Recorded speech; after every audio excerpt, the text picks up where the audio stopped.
Hello everyone, welcome to Online Help Guide. Today in this video, I'm going to show you how to change notification tone on WhatsApp. So without any further ado, let's get started. First, open WhatsApp. Click on the three vertical dots in the top right corner. Tap on the settings option and click on notifications option. Tap on the notification tone option.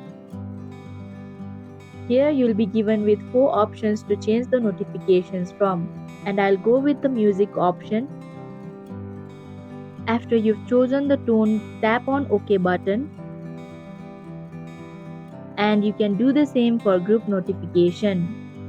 And that is how you can change notification tone on WhatsApp. Thank you for watching Online Help Guide. Hope this video was helpful. If it was, then hit the like button and comment down if you have any questions or feedback. Also, if you are new to our channel, subscribe and hit the bell icon so that you don't miss our upcoming videos.